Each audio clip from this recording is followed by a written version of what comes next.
y a ba homme spirituel tozana ngo na kati ya société na biso. Tokoki kozala bana ya Nzambe au même moment tozo vivre comme ba orphelin, comme ba esclave na kati na mokili ya papa na bisote. Non, ce n'est pas possible. Makambo oumeli, plus de 500 ans, nous sommes dans de telles situations. Tozana bato oyo bazo prétendre que bazali ba leader na kati ya bamboka. So okena bamboka na biso kuna au mona ke ba grand pasteur bazali boye ba grand pasteur bazali ba grand pasteur par rapport à ba nombre ya bato bazana ba nombre ya bato ebele bangone ba grand pasteur. Donc Hollandi awa na kati ya diaspora. Donc même moi oyo azana moi bandimi ebele donc azali compté parmi ba grand pasteur. Mais or que qui pasteur ezama kambo ya nombre ya batote parce que même ezana ba église ba sataniste o ezali même plus qu'un stade donc bato ba tonda ka koleka même na stade. Mais ce sont des satanistes. Donc ozana moi nombre ya bato ils ont signifié l'autre côté. Ça ne veut rien signifier. Et bateau oyo peuple bazoti a confiance. Même dengue tozali oyo na kati na mboka Angleterre, okomona ke même na France, je crois presque partout na diaspora, au mona ke ba créer ba groupe moko comme ya ba chef. Et ça la côté église, na chef côté pastoral, na chef côté à communauté. Mais chef va ponaka, chef de ponela ponelate. Pourquoi? Parce que mboka nyonso tout bande konangai. Suivez-moi très bien. Mboka nyonso tout est tambouisamaka na ba homme spirituel. Mboka nyonso. Ce qui a moni communauté moko. Bazali bien organisé.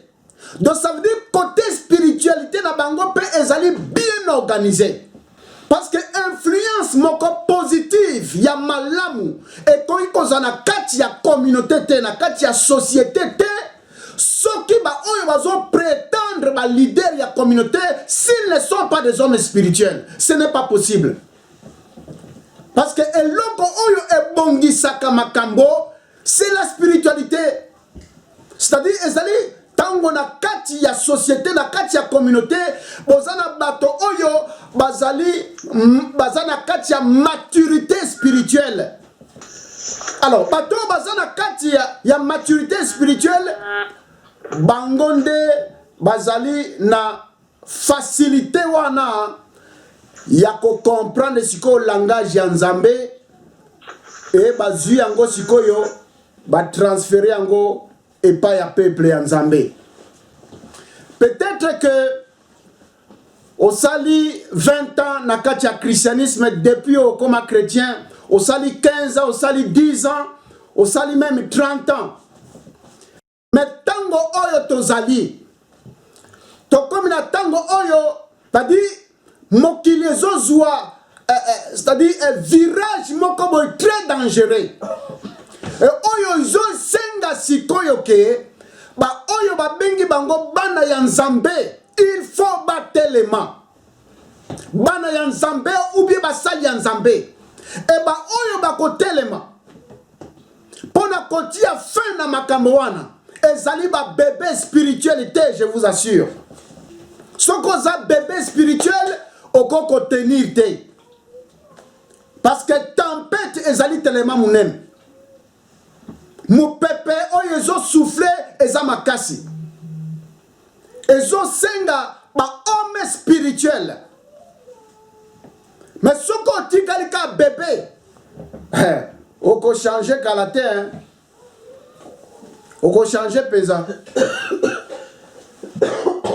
Parce que na kota la même na tango o mona ke ba chrétien ebelé déjà ba o ba benga ba chrétien bazolenga déjà bazolenga na makambo bazoyoka hein parce que ndenge to vandi boye ezana groupe ya bato oyo bazana ba moyen nyonso tout oyo esengeli po ba détruire kaka vie na yo ou bien bakomisa yo ndenge bango balingi.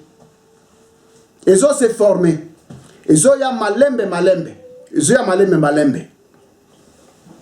Mais bato wana bazali bato. Bazali ba extraterrestre te. Et baza na pouvoir moko extraordinaire te ya koleka oyo zanango. Maintenant le problème c'est quoi? Tant qu'on se sentit inférieur, c'est par rapport à niveau de spiritualité na yo. Ozo banga pourquoi? Parce que niveau na yo eza assez, eza ba bébé. Parce que nyonso tout wana o izo se former. Même ceux qui sont assez à maï, même ceux qui sont à kati na zamba, en tant que basali en zambé, nous sommes capables de renverser cette situation. Même s'il faut que Nzambe ait utilisé mon pépé, même s'il faut que Nzambe ait utilisé Ebale, ou bien Bamboula, ou bien Bakake, Dieu le fera, ce qui yonde au télémi. En tant qu'un homme spirituel, mais pas comme un bébé spirituel. Parce que bébé spirituel a un fondement mon côté. Il est emporté par n'importe quel vent. Ce qui lobby qu'on a ailleurs qui a changé ma canisinaye. Mais bien aimé dans le Seigneur, l'être Oyo, apôtre Paul a commis un bon peuple à Corinthe. Pourquoi? Parce que mon aki que peuple moko Oyo bandimi makambo ya Nzambe, mais sans position, bazana position mon côté. D'abord, ce qui prouve que bazaba bébé spirituel, d'abord na kati na bango, jalousie ezali.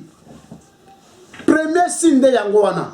Parce que un homme spirituel bande konangai, moto oyo azana maturité na kati ya kibonzambe. Ezali rare bande konangai. Po moto wana vanda penza bo jalousie na motema pona tina ya ndeko na ye. Ezali bakamoko très rare. Mais aujourd'hui, je vous assure, na kati ya ba communauté na biso, na kati ya ba mboka na biso, ils vivent dans le semblant. Et bazali bato ba tondi na ba jalousie na mitema. Vraiment. Bazo vivre na kati ya ba semblant. Et déjà, nous surtout que ce sont des bébés spirituels. Parce qu'un homme spirituel, bande konangai, moto azali avancé spirituellement. Il comprend que na kati na mokili tozali, nous sommes une diversité. Tozali diversité, mais nous avons un seul Père qui se manifeste de différentes façons, de différentes manières. Ndebalobaki azali multisystème. Donc, tant qu'on gagne nazo mona yo, même ceux qui ont progressé, même ceux qui ont commis millionnaires, même ceux qui ont prospéré, même ceux qui ont réussi dans nyo surtout oyozo sala, moi je vois la main de l'Éternel. Amen. Amen. Donc moyen na comme jaloux pour na yo ezalité parce que nous comprendre que wana azali parti na ngai ezali ndenge Nzambe azo opérer. Et comme appelle à tout na ngai Nzambe a coopérer pe na façon mosusu. Amen.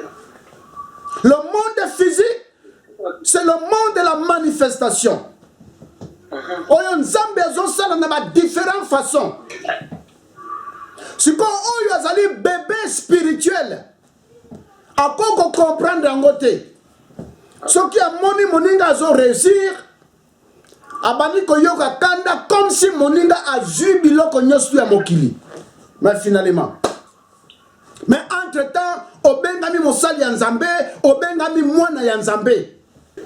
To komi na tango oyo bande konangai, il faut mwana ya Nzambe à comprendre que mokili ya Nzambe ezana posa ya ba homme spirituel. Parce que ce qui il y a de cela 15 ans passés, oyo yambaki Yesu. 20 ans passés, oyo yambaki Yesu. 30 ans passés, 5 ans passés au yambaki Yesu, mais ezalaki te que au yambaye et puis otikela toujours na état ya ignorance wana oyo zalaki nango avant au yamba Yesu. Non, ezandeng wana te. Okotaki ezalaki po obana déjà démarche na yo ya kolongwa na niveau ya bébé po okoma na niveau ya mokolo. Lelo eza quand même na yebite so ina koko expliquer yango comment. Hein? Bandeko ebele obozola na ngai awa. Peut-être yo oyebaki makambo ya Nzambe okoti na kati ya makambo ya Nzambe depuis tango ozalaki na ba âge moko ya muke, mais lelo okomi papa ou bien maman mobimba depuis na kati ya Yesu ka na monoko, Nzambe ka na monoko. Donc ti lelo okomi déjà mukolo na kati ya makambo yango. Mais jusque là, est-ce que vous savez ba église oye tondaka awa boye o mona bato ba papa mibimba na ba mama mibimba, donc atiki ndako na ye akeka avanda kuna po ba yebisa ke ndeko koyiba ezali mabe, ndeko ekobo ezali mabe, komela masanga ezali mabe, koyina ezali mabe, kotonga ezali mabe. Mais finalement, donc depuis okola, depuis ozalaki mwana muke, ti okola ndenga oyo okoli wana, bazo tangisa oka lelo ke moyibi ezalaka mabe, koyiba ezalaka mabe, kosala ekobo ezalaka mabe. Vraiment, comment expliquer ça? Hein? Toko expliquer makambo ndenge nini? Ndenge bazo expliquer ngo awa. Hein? Vous en effet qui depuis longtemps deviez être des maîtres, vous avez encore besoin qu'on vous enseigne des principes élémentaires. Donc depuis qu'Allah, il fallait vous aller déjà un maître. Maître non seulement il y a un sousou, mais non il y a vina binomoko. C'est-à-dire, il faut oyeba koloba oui, il faut be koyeba koloba non pour na likamoko bo isongolo. Hein? Mais jusque-là, Osana nous nabiloko élémentaire. C'est-à-dire, papa osa déjà na bana, maman osa déjà na bana. Donc, il est là au Vandaka, pour bailler bisoka que non, on ndeko, kotonga ezali mabe, koyina na ezali mabe, tika koyiba na ba shop, tika ko sala boye, tika ko kanisa moninga mabe. Donc, babiloko wana élémentaire. Mais il fallait déjà aux à la maître à Babiloko wana ndikonangai. Yangonde ezola kisa ki bébé. Même na niveau ya bamboka na biso ndenge tozali. Sans niveau spirituel avancé, eko simbaka te.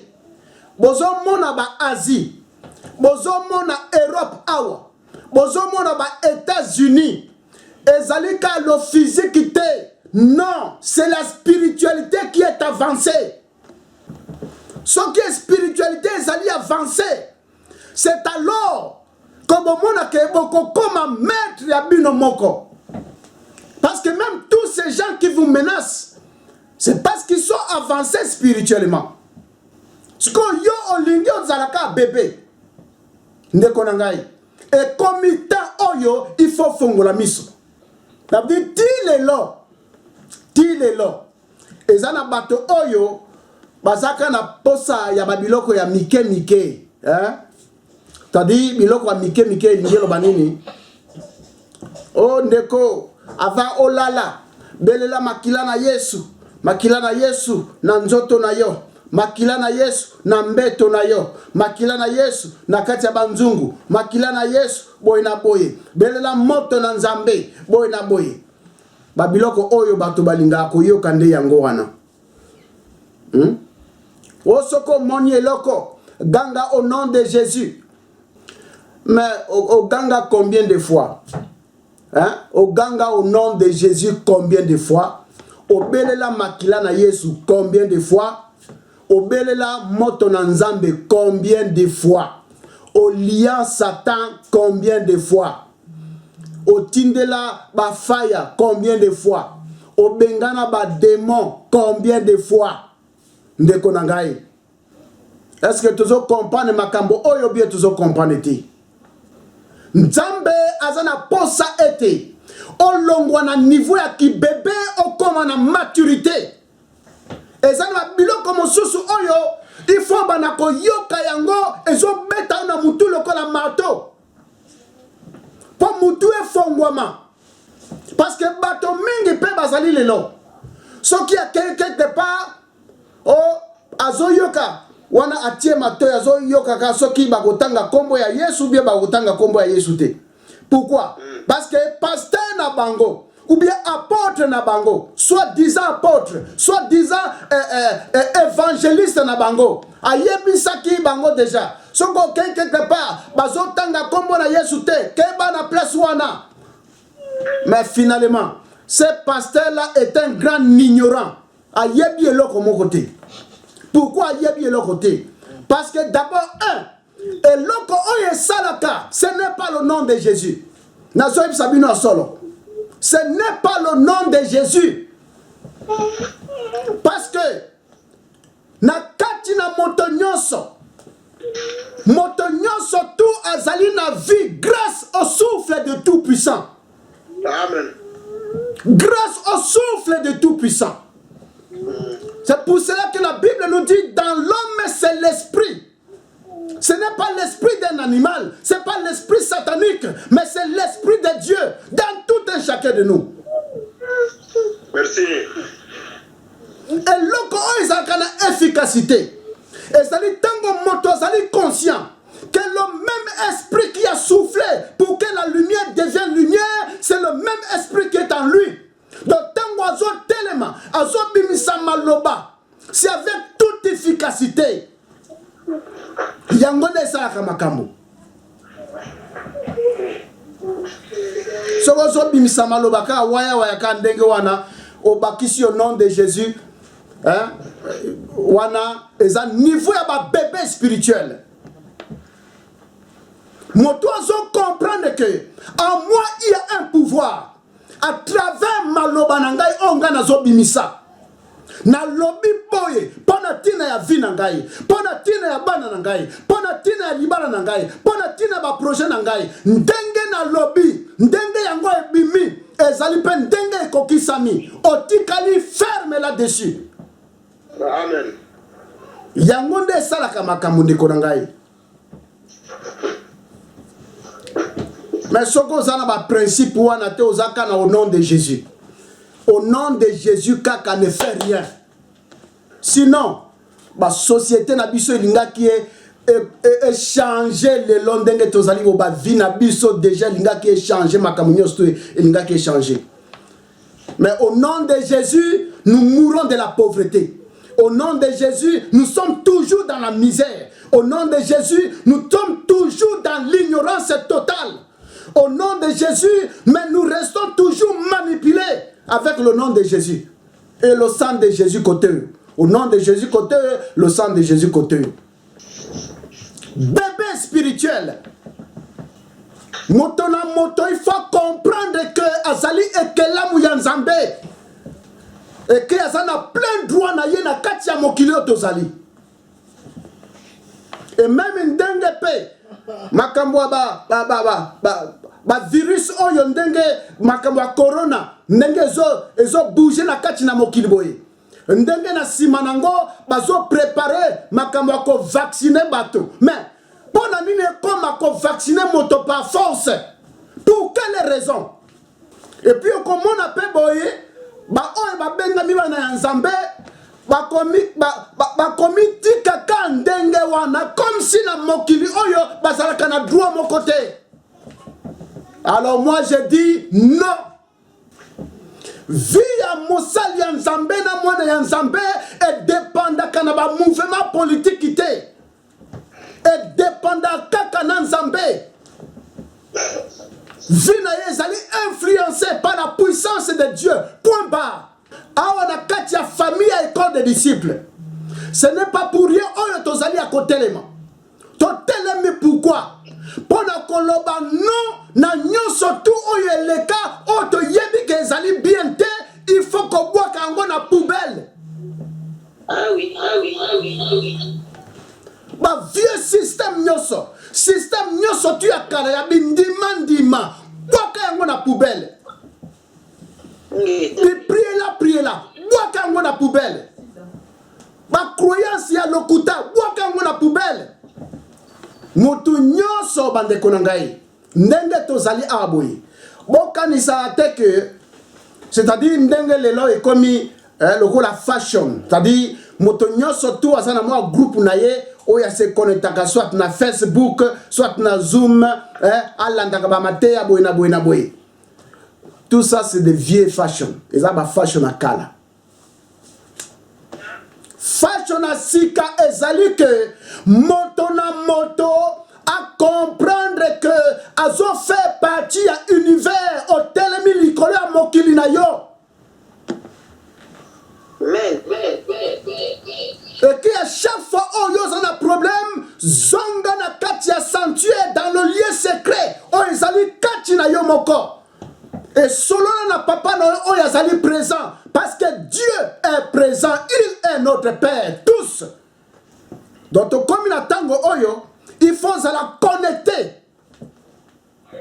Na ba enseignement oyo ezo mema yo o découvrir yo et non ba enseignement oyo ezo la kisao ke yo za moto ya masumu, il faut senga bolimbisi ya masumu, il faut pakola makila na Yesu, il faut sala boy bwaka yango na poubelle Dieu za nango posa te comme de ya mokoloti.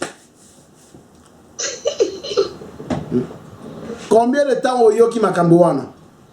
Dans le monde spirituel, c'est l'harmonie totale. L'harmonie totale, totale. La confusion, les contradictions. Nyonso tu oyo ezali ba mbriema oyo alobi boy oyo abimi nango boy oyo abaluki boy. Eza tout simplement na monde physique. Tout se prépare dans le monde spirituel. Tout, nalobi bien, tout. Même ndenge bozomona o makambo ya coronavirus o makambo ba vaccin, tout se prépare dans le monde spirituel. Tout se prépare dans le monde spirituel. Tout. Batiela makambo nyoso na Bible, peut-être bino bozo comprendre te hein. Na zobino histoire moko, histoire ya nanyo, ya Job. Hein? C'est-à-dire balobi que Nzambe balobi bien Dieu Nzambe oyo benga papa na yo balobi Nzambe avandaki sikoyo il fallait que basa na réunion et bana ya Nzambe bayaki et balobi pe que Satan ape azalaki na kati sikoyo bo luka verset oyo bo luka verset na kati ya Bible mobimba oyo bakomaki ke tango Satan azalaki bitumba ezalaki sécurité balingai bakota akota te bazo bloquer banzela boy na boy balobi ndenge bana ya Nzambe bakota kika ndenge yepe akota ki. Est-ce que bana Nzambe bamona ki ete po ba yebisa ke non awa ezali place na te bima awa bamona ki ete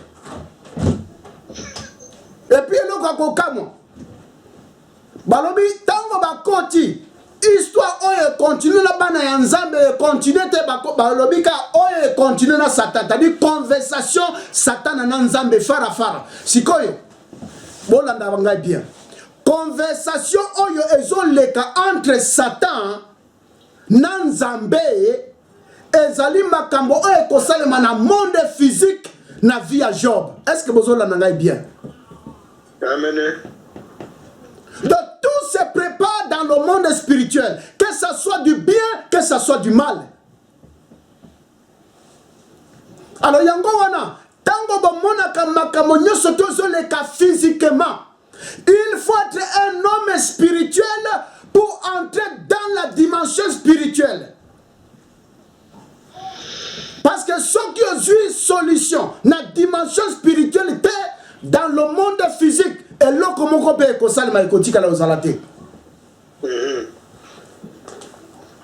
parce que nous mona via Job batie ba détail balobi ke a perdre bana na ye nyonso tout. Est-ce que bozoyoka makambo wana bana bazaki na côté spirituel te balobi physique azalaki na bangombe na ye oyo amonelaka yango pasi po abokola bangombe balobi bangombe nyonso tu ekufi bandako na ye bandako na ye tomona ndenge kotonga ndako eza capacity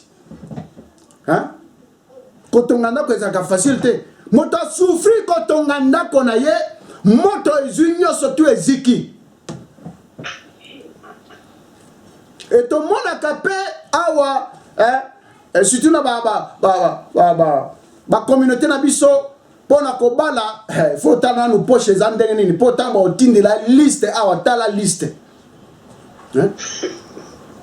soko liste wana okoki te okosuka wapi ozwa mwasi te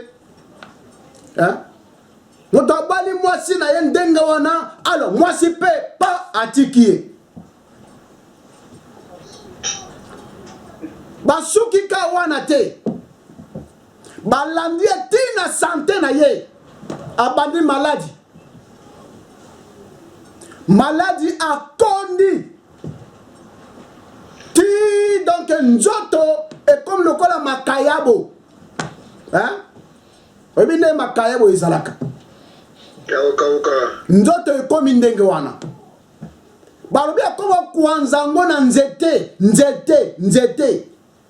est-ce que botanga yango bokomprenaka te bandeko na ngai sikoyo tout ça se passe dans le monde physique sikoyo réunion nango esalamaki wapi likolo papa est-ce que vous comprenez makambo oyo donc dans le monde spirituel il n'y a pas de contradiction bandeko na ngai même tango bozomona yango wana komoni ke makambo les choses de Dieu c'est une folie pour les bébés spirituels parce que il faut comme on a maturité pour comprendre ndenge nzambe afonctionnaka ndeko na ngai mokili ezali ya papa biso tozali bana na kati na mokili nzambe asala mokili na ye depuis asala yango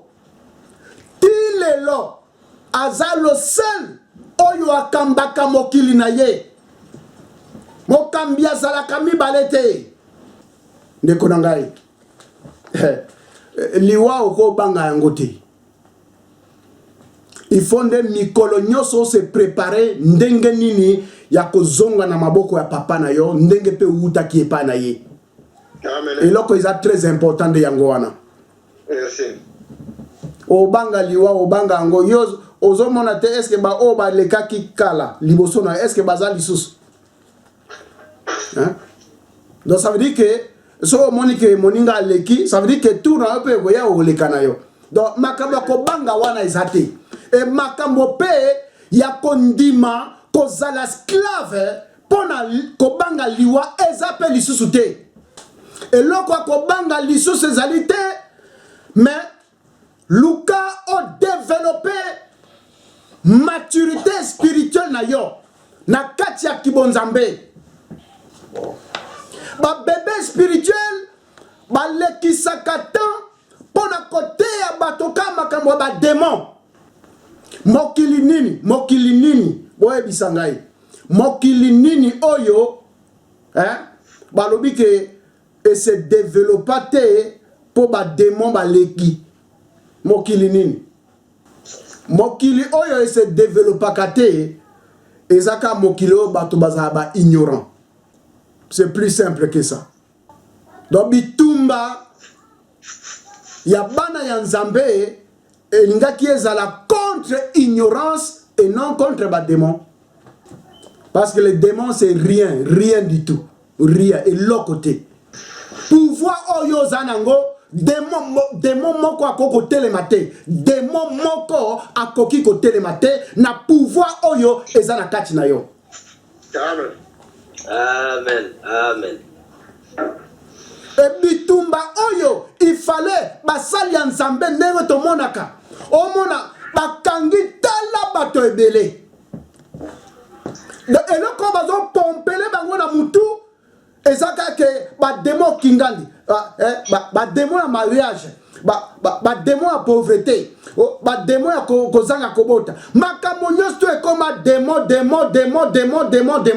mais finalement mais ntango toza na kati ya société na basali ya nzambe oyo baza na maturité spirituelle bakofocalize mutu ya peuple na oyo babengi boyebi ya solo parce que le peuple est détruit par manque de connaissances et non par l'abondance des démons. Nzambe apambola présence ya moko na moko apambola bandeko nyonso tu oyo balandi même à partir à YouTube na ba oyo bazaki connecté et je crois que bon alelo tosuki wana et moto oyo azana question peut-être ya kotuna akokotia ngo na commentaire ou bien oyo azali connecté na tango oyo soki question ezali okoko pesa okotuna question na yo avant que tout ça la prière pas comme un bébé spirituel mais comme un homme mature. Oui. Papa Martino. Oui, Papa Martino. J'ai une question à poser. Oui. Concernant le message, on voit ici l'apôtre Paul qui s'adressait aux Corinthiens, qui à ce stade se trouvait en phase de réception du message du salut. Alors, nous aujourd'hui, parmi ceux qui n'arrivent pas à comprendre des choses, comme vous venez de dire, ils se trouvent dans les églises il y a 20 ans, 30 ans. Mais ils comprennent toujours pas qu'est-ce que la spiritualité de Dieu. Et qu'il y a des pasteurs, des apôtres, donc des gens qui leur guident, qui ne sont même pas aussi spirituels. Alors ma question se situe dans ce cadre. Comment aider ces gens pour qu'ils puissent comprendre la situation ou voir les signes qui définissent que le type qui est devant eux, qui leur guide, n'est pas spirituel. Afin que ce peuple de Dieu puisse se repérer et comprendre qu'ils sont dans le faux et chercher le vrai. C'est ma question. Merci beaucoup, Papa Martino. Alors, je crois que chacun est devenu chrétien par rapport peut-être à une circonstance ou bien parce qu'il a été prêché quelque part, il a été évangélisé, comme nous le savons. Lorsque les églises de réveil ont commencé, il y avait des gens qui passaient de porte à porte, qui prêchaient même dans les bus, dans les marchés, alors pour gagner des âmes. Ils gagnaient des âmes. Alors, il y en a plein de gens qui se sont retrouvés dans des églises parce qu'ils ont été gagnés. Soit ils étaient dans un problème quelconque. Alors, maintenant, ils ont fait une rencontre avec une personne qui disait que non, pour que tu aies les solutions à ces problèmes, il faut venir dans notre église. Et puisque toute personne qui se retrouve dans les problèmes a besoin d'une solution, alors c'est comme ça, c'est de cette façon que la majorité des gens se sont retrouvés dans ces églises des bébés spirituels. Donc ils ont été évangélisés. Ils ont été gagnés. Maintenant, pour aussi les récupérer, il faut les évangéliser aussi. Donc c'est toujours la même procédure. C'est ce que nous sommes en train de faire. Vous voyez? Donc pour qu'ils sortent de ces milieux-là, qu'ils ont passé des années, mais toujours étant des bébés, donc il faut qu'ils soient évangélisés. Parce que là où ils sont vraiment pris dans un piège. Ils ont déjà créé une croyance qui est tellement solide, parce que je ne peux pas comprendre comment celui qui se dit un guide spirituel, il Je parle bien d'escroquerie. Escroquer son peuple. Et même tous ceux qui sont en train de nous suivre le savent très bien. Même ici dans cette communauté. Il y a ceux qui se disent des serviteurs de Dieu. Ils se disent des serviteurs de Dieu, mais ils se sont spécialisés dans des escroqueries systématiques. Alors, maintenant, tous ces gens, ils sont captifs. Ils sont manipulés. Alors maintenant, pour qu'ils s'en sortent, pour les retirer de cette situation, alors ce sont ces démarches que nous sommes en train de faire. Il faut aussi qu'ils soient évangélisés. Comme ils ont été évangélisés pour le faux, maintenant il faut qu'ils soient évangélisés pour la propre délivrance et pour le vrai.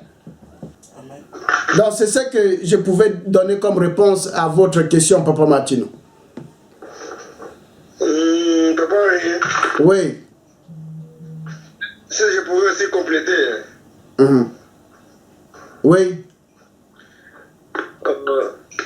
Il est écrit dans la Bible que beaucoup de gens feront leur boutique. Et ils vont écrire, ils vont mentionner dans leur boutique le nom de Jésus. Pour que une maman qui passe ou un frère qui passe, quand il voit le nom de Jésus, il croit que c'est son frère, c'est son ami, il faut aller acheter là-bas. Donc, les gens vont vendre au nom de Jésus-Christ, mais en réalité, ils ne le sont pas. Ok. De la même façon aussi, spirituellement, beaucoup de gens feront des églises et ils écrivent Église de Jésus-Christ sur la terre, Église de ça sur ça, et ainsi de suite. Et les gens, en voyant ce nom-là dans le mur, ils vont se présenter pour dire que ça, c'est l'église de Dieu, c'est l'église de Jésus-Christ. Mais en réalité, ces gens-là, ils ne le sont pas. Et comme ils ne le sont pas, ils vont toujours dispenser des mauvais enseignements, des enseignements qui ne sont pas purs. Mais ils mettront tellement le nom de Jésus-Christ pour que les gens le croient. Ok. Merci beaucoup. Merci, Papa Romain, de Roma. Donc, voilà un peu. Je crois que ce verset-ci que nous avons partagé aujourd'hui était vraiment très clair, parce qu'il dit que, en effet, puisqu'il y a parmi vous de la jalousie et des disputes, donc déjà, dans votre propre vie, si vous êtes chrétien, malgré des années que vous avez passées dans le christianisme, et qu'en vous, vous sentez toujours cette jalousie envers quelqu'un qui progresse ou bien qui réussit, c'est déjà un signe qui prouve que vous êtes un bébé spirituel.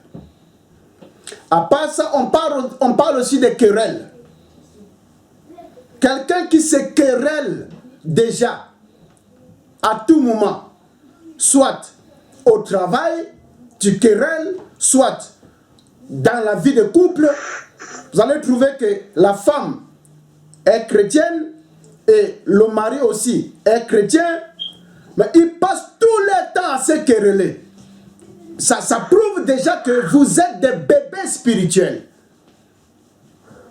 Parce que déjà, les hommes, la maturité spirituelle, cela ne vous permettra pas d'aller jusqu'à ce niveau de querelle. Non.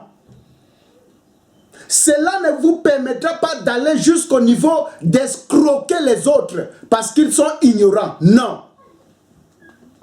Et ceux qui le font, ceux qui se font passer pour des escrocs à cause de l'ignorance du peuple, ce sont aussi des bébés spirituels. Parce que celui qui est dans la maturité spirituelle, il comprend des choses spirituelles et il ne peut pas se permettre d'escroquer le peuple au nom des versets bibliques ou bien au nom de Jésus-Christ. Mais s'ils le font parce qu'ils sont des bébés spirituels. Et la majorité aujourd'hui qui sont considérés comme des hommes de Dieu dans nos pays, dans notre société, dans nos communautés, voyez les œuvres. Vous verrez vraiment que ce sont des bébés spirituels. Des grands hypocrites. Je crois pour tout un enfant de Dieu qui veut réellement manifester Dieu dans sa vie, il doit mettre fin à toute cette distraction. C'est une distraction totale. Les choses de Dieu, c'est comme à l'école.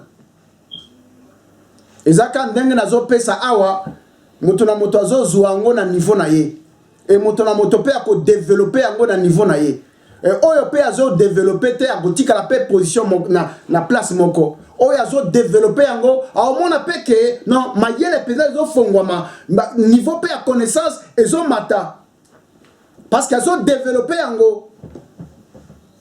Et mokili fonctionne kandenge wana. Donc bébé spirituel de ici là na kat na biso. Parce que toko ko prétendre te que tozali bana ya Nzambe, mais jalousie ezakaka. Ko yina na ezakaka. Ba hen na kat na mitema ezakaka. Ko suwa na pamba ezakaka. Ba kanda moko boya ko boma moto ezakaka. Non. Yango ils ont l'accès que toza toujours ba bébé spirituel. En réalité, ba vie à couple, oh ba benga pena, vie à couple pena ya bien, il fallait zala ya bana ya Nzambe.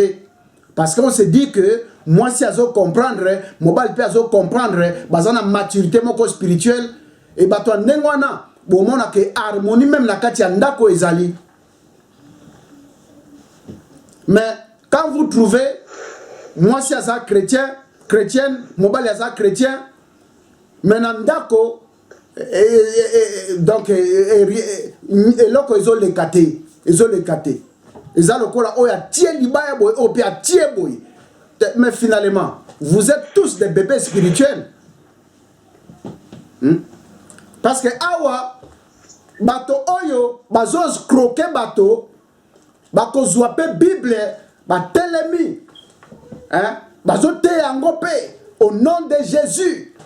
Bazo parler pe à langue Saint-Esprit. Mais en réalité, ce sont des bébés spirituels. Parce que on a une maturité. Donc, et que yeba na message o yesa nango.